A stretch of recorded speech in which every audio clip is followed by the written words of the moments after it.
Vote দিলে জান্নাতে যাবেন, না দিলে জাহান্নামে যাবেন, এমন কথাও বলে ভোট না দিলে কুপায় কেড়ে ফেলবো, এটাও বলে।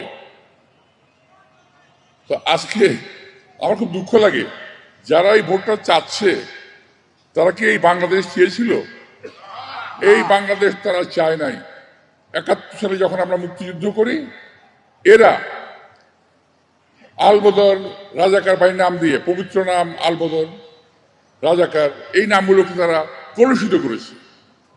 এই নামগুলোকে কলুষিত করে অতঃপর বাংলাদেশের জনগণকে কচু কাটা করেছে।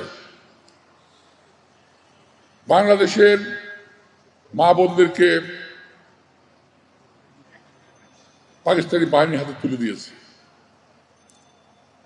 আজকে ওরাই বাংলাদেশে ভোট চায়, ওরা আজকে বাংলাদেশে বড় বড় লম্বা লম্বা লম্বা কথা বলে। আমরা তো আসলে আওয়ামী লীগের মতো করতে পারবো না, তাই ওনারা খুব বেশি, ওনাদের গলার স্বর খুব বেশি উঁচা হয়ে গেছে। এই জন্য একটা খারাপ কথা বলতে হয় যে আসলে আপনাদের ওষুধ হলো আওয়ামী লীগ। ওদের কোনো ভদ্রলোকের সঙ্গে ওরা কাজ করতে পারবে না। আওয়ামী লীগ একটা অভদ্র দল, এরাও একটা অসভ্য দল এবং ধর্ম বিকৃতকারী একটা দল। এরা মওদুদিবাদে বিশ্বাস করে, এরা ইসলামে বিশ্বাস করে না। এরা মুসলমান ধর্মে বিশ্বাস করে, যদিও মুসলমানের লিবাস আছে এদের। এই সমস্ত লোকগুলোর হাত থেকে দয়া করে বেঁচে থাকবেন। এরা বাসায় বাসায় যাচ্ছে, মা বোনদেরকে একা পায় বাসায়।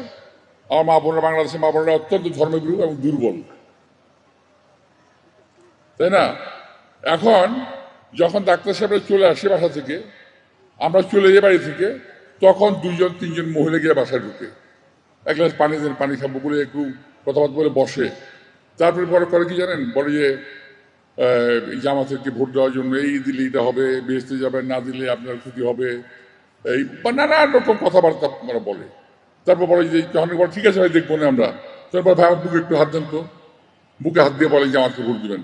মহিলা বললো ঠিক আছে। দেখেন, আপনারা কিন্তু কোরআন শরীফে হাত দিয়ে কথা বলেছেন, আমার বুকের মধ্যে কিন্তু কোরআন শরীফ আছে। কত বড় ধাপ্পা বাজেরা, বুকের ভিতরে কোরআন শরীফ আছে বলতেছে, মানে এখানে একটা কোরআন শরীফ বাধা থাকে, হ্যাঁ কোরআন শরীফ হাত দিয়ে বলছেন। তো এই ধরনের কথাবার্তা কাজকর্ম করতেছে। বাংলাদেশের লোক অনেক শিক্ষিত নয়, কিন্তু বাংলাদেশের লোক বোকা না, একেবারে বোকা না।